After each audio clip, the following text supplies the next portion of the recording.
You sit down, open your notes, highlight like your life depends on it, and the next morning it's gone. 70% of what you studied, erased. You blame yourself. You think you're lazy, stupid, not cut out for it. But that's bullshit. Your brain is wired this way. Forgetting isn't failure. It's the default. The real problem? The way you've been taught to learn is broken. Teachers told you to reread, highlight, underline, and you obeyed, like a soldier following orders. But those methods? They're like background noise. Your brain treats them the same way it treats an ad you scroll past on Instagram. It doesn't give a fuck. It tunes them out. Now, look at the other side of the world. Japan. Kids there memorize over 2,000 kanji characters, complex symbols with strokes and rules that look impossible if you're used to ABC. And here's the kicker. They don't just memorize for a test and forget. They carry that knowledge for life. That's not superhuman genetics. That's method. That's culture. That's smarter, not harder. The first principle is this. Memory isn't built on input, it's built on output.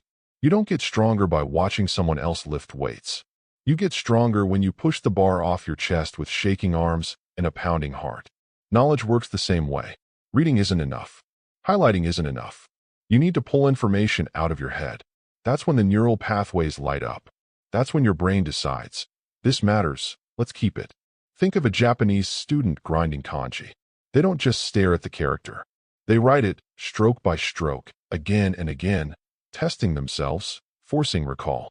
That struggle you feel when you try to remember something and almost fail, that's gold. That's your brain rewiring. Most of us avoid that frustration. We run back to the book, the notes, the YouTube explainer. But that's like quitting mid-rep. You cheated yourself out of growth. So next time you study, close the damn book. Sit with a blank page and force your brain to retrieve what it knows. It'll feel uncomfortable, like pulling words from fog. But each time you do it, the fog lifts a little faster. That's how memory gets carved into stone. The second principle, growth is small, daily, relentless steps, not all-night marathons. Western students cram. Japanese kids do something different.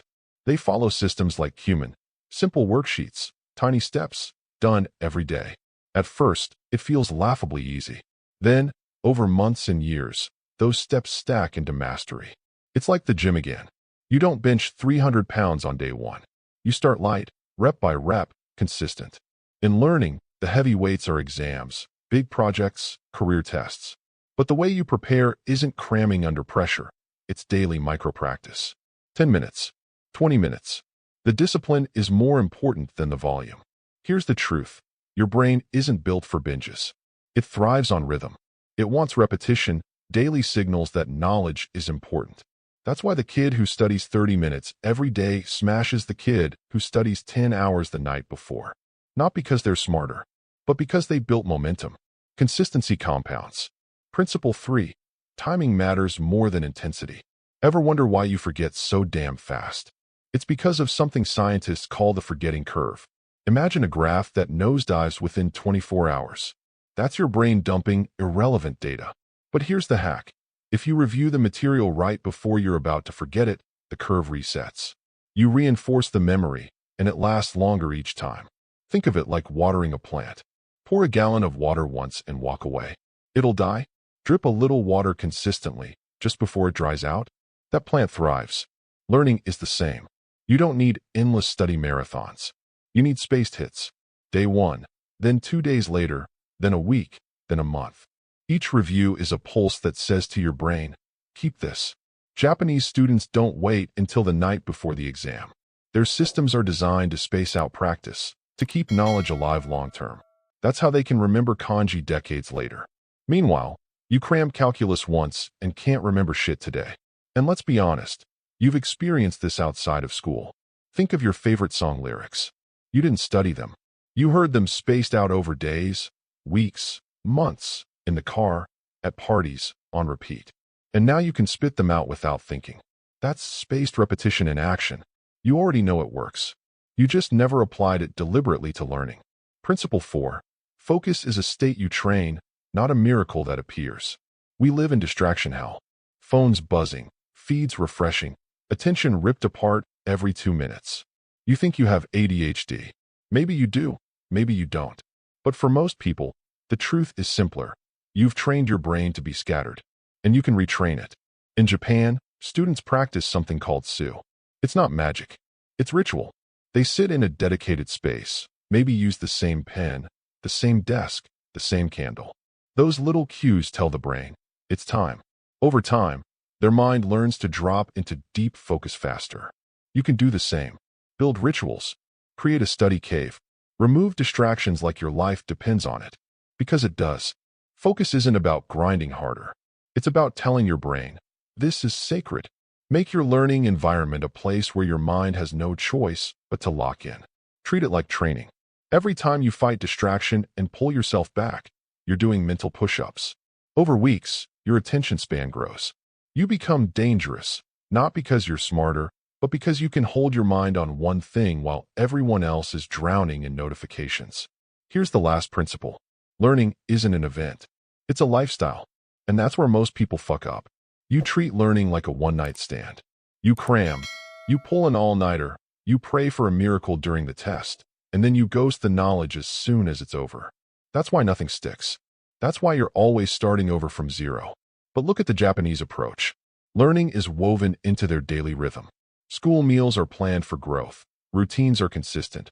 Rituals create focus. Small steps pile up. It's not just study hard before finals. It's a culture of steady sharpening, like a sword that's polished every single day. And that's the secret.